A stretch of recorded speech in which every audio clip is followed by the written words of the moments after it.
Boa noite, a paz do Senhor a todos.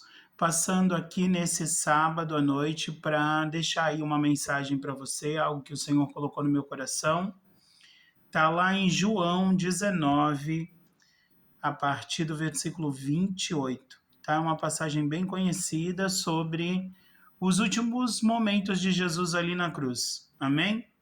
Então vamos lá, pega aí a sua Bíblia comigo, abre lá em João, capítulo 19, a partir do versículo 28, diz assim, ó. Mais tarde, sabendo então que tudo estava concluído para que a escritura se cumprisse, Jesus disse: Tenho sede. Estava ali um vaso cheio de vinagre.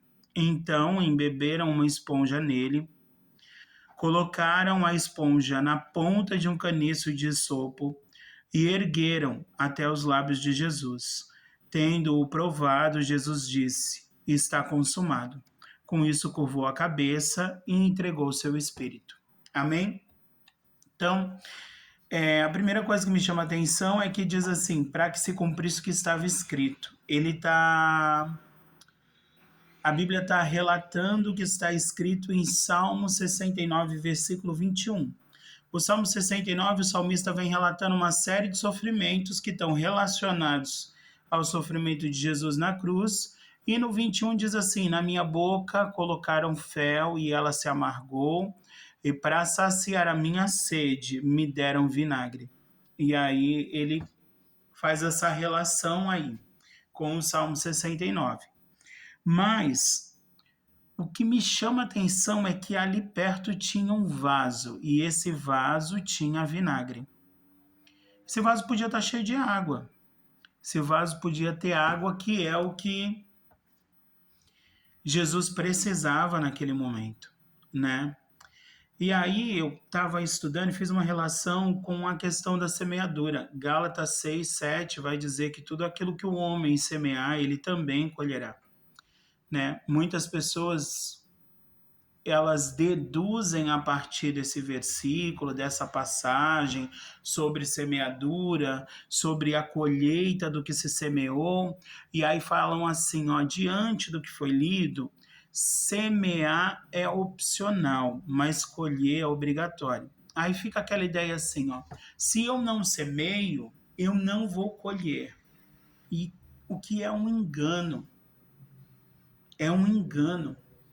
Por que é um engano? Porque o não também é uma semeadura. O não fazer nada também é uma semeadura. A diferença é que quando eu semeio mal, eu colho mal. Quando eu semeio bem, eu colho bem. Mas quando eu não semeio nada, eu colho nada. Quando eu semeio sims, eu vou colher sims. Quando eu semeio talvez, eu vou colher talvez. Quando eu semeio nãos, eu vou colher não. Então Jesus precisava de água, ele precisava de ajuda. Ele não tinha como saciar sua própria sede. Ele está preso em uma cruz. E diante do pedido de ajuda de Jesus, existe um vaso ali perto. Mas esse vaso está cheio de vinagre. E aí eu lembro que a Bíblia vai dizer que a gente só dá o que a gente tem. E esse vaso não tinha como dar água para Jesus, porque ele só tinha vinagre. E aí a minha pergunta para mim e para você nessa noite é a seguinte: se alguém precisar de ajuda hoje, o que você tem a oferecer? Será que você tem água para oferecer?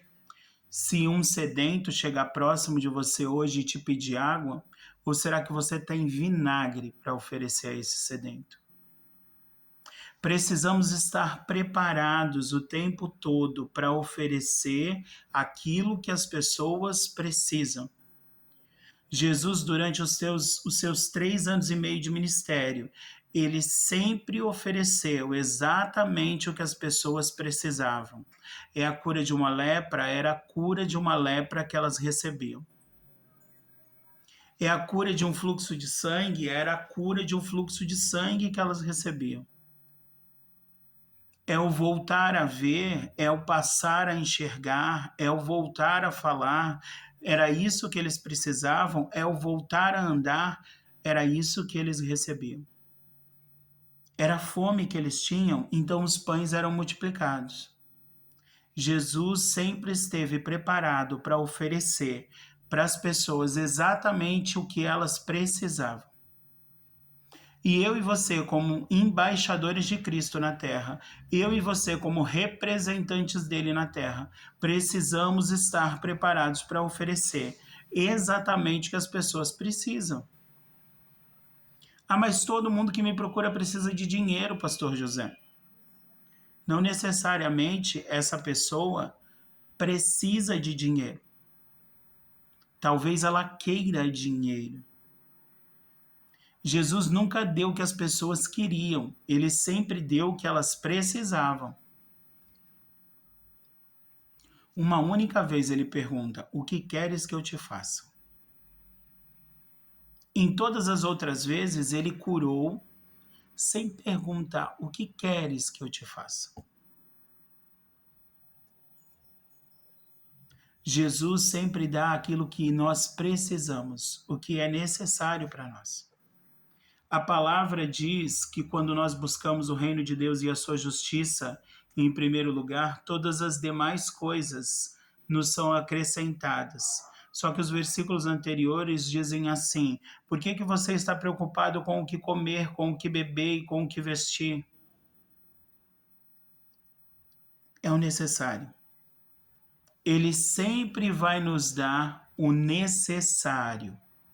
O necessário. Ele sempre vai dar aquilo que a gente precisa, nem sempre vai ser aquilo que a gente quer. Que você esteja preparado para oferecer para as pessoas o que elas precisam, que não necessariamente é o que elas querem. Que você sempre tenha água viva para dar. Porque a palavra diz que quando ele encontrou com aquela mulher do fluxo, aquela mulher no poço, aquela mulher samaritana, ele diz para ela assim: se alguém beber da água que eu lhe der, do seu interior fluirão rios de águas vivas. Se as pessoas ali no entorno da cruz tivessem bebido da água que Cristo tinha para dar, quando ele disse tenho sede, elas teriam água para dar. Mas o único vaso que tinha ali tinha vinagre. Eu só posso dar aquilo que eu tenho. O que tudo isso tem a ver com a semeadura, Pastor José? O que tudo isso tem a ver com a semeadura? Que quando alguém precisa de ajuda, o não vou ajudar, o não posso ajudar, o não quero ajudar, também é semeadura. Quando eu não faço nada, eu estou semeando nada. Quando eu digo não, eu estou semeando não. Então eu vou ajudar todo mundo? Com a palavra de Deus, sim. Dando testemunho de quem ele é, sim.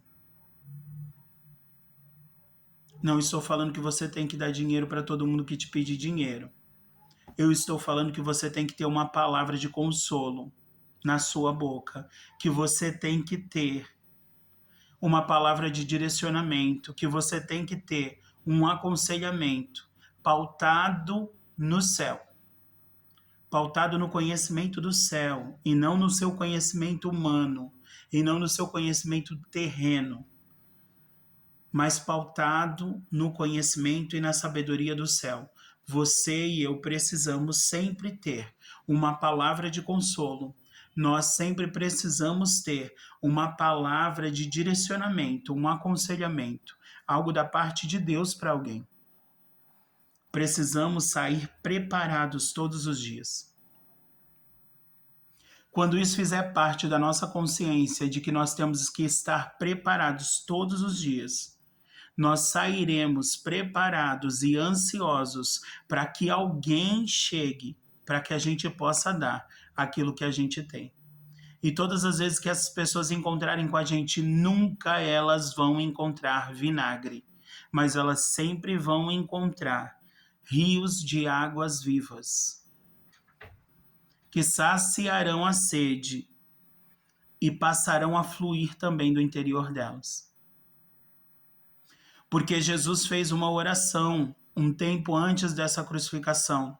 em João 17, na qual ele diz assim, ó: Pai, eu não peço que os tire do mundo, eu só peço que os livre do mal.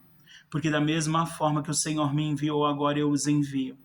A glória que eu tinha no princípio, agora eu divido com eles, para que eles vão e sejam um, assim como eu e tu somos um, e que creiam que o Senhor me enviou, da mesma forma que eu os envio agora. Quando eu e você não temos água viva para oferecer, quando eu e você temos vinagre no lugar da água para oferecer, damos mau testemunho de quem é Cristo. O nome do Senhor não é glorificado.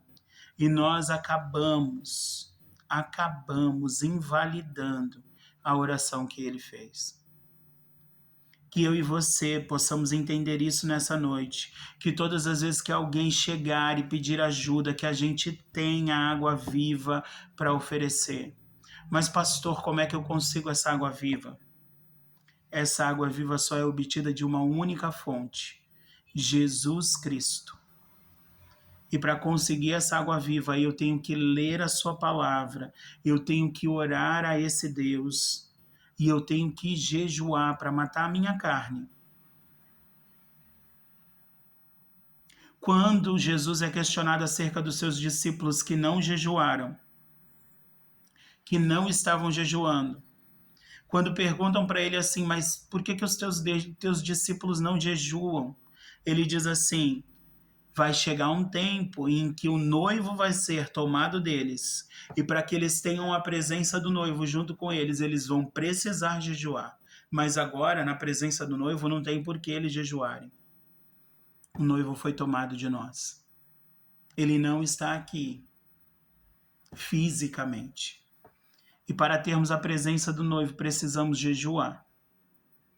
Precisamos abrir mão da nossa carne, dos nossos desejos, das nossas vontades e nos santificar.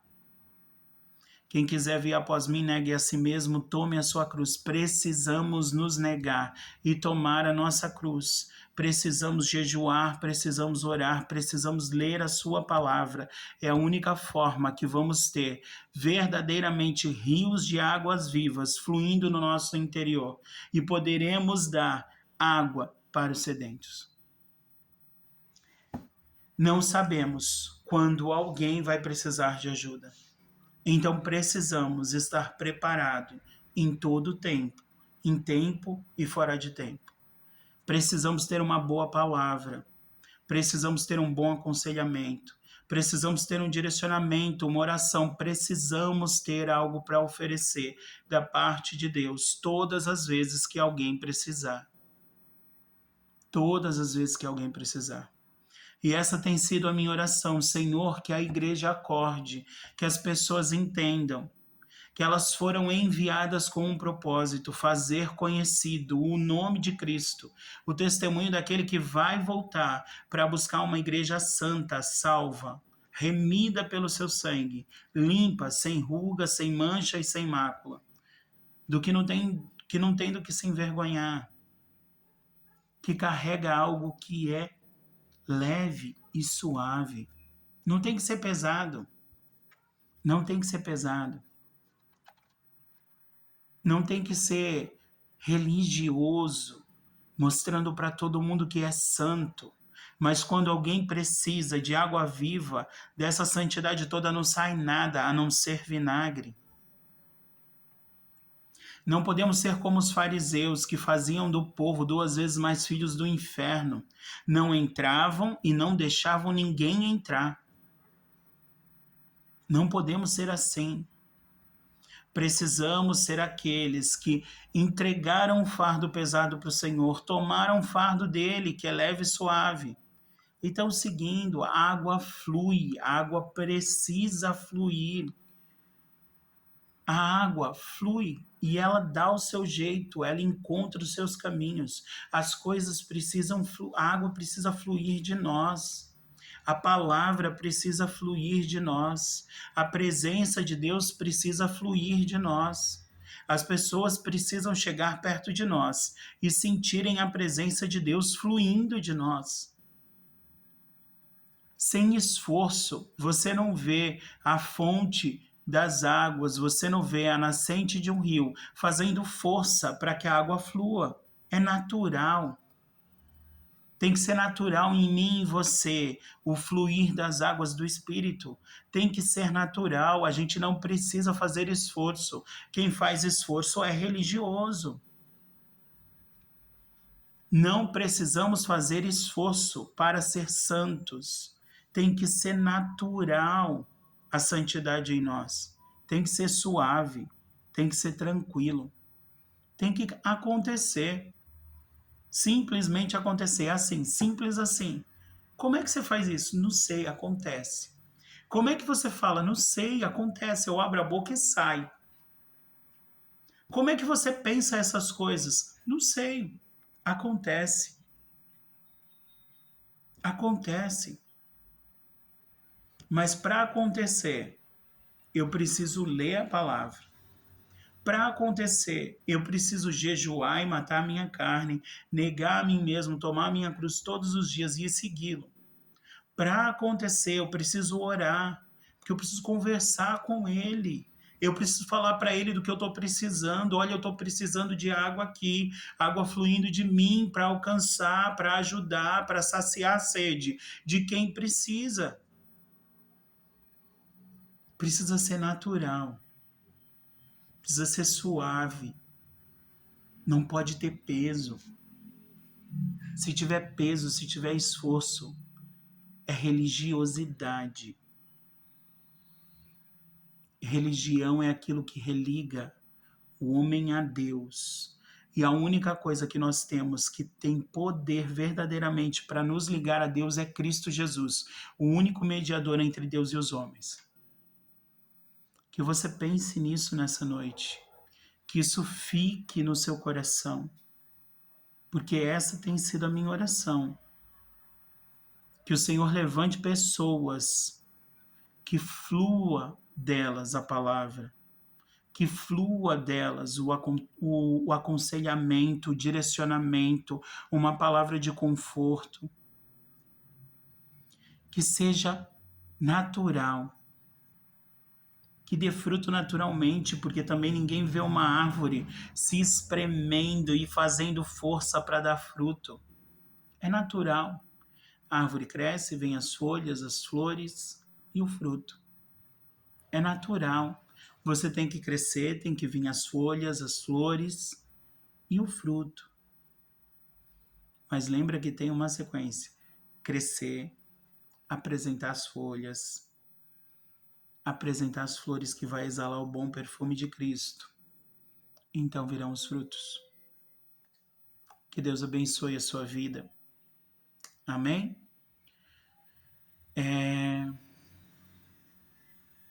A oração sacerdotal de Arão. Que o Senhor te abençoe e te guarde. Que o Senhor faça resplandecer sobre ti a face dele. Que o Senhor tenha misericórdia de ti. E que o Senhor te dê paz. Shalom. Shabbat Shalom. O fim do sábado. O fim do Shabbat. Então, que Deus abençoe aí. E até uma próxima live. Tchau, tchau.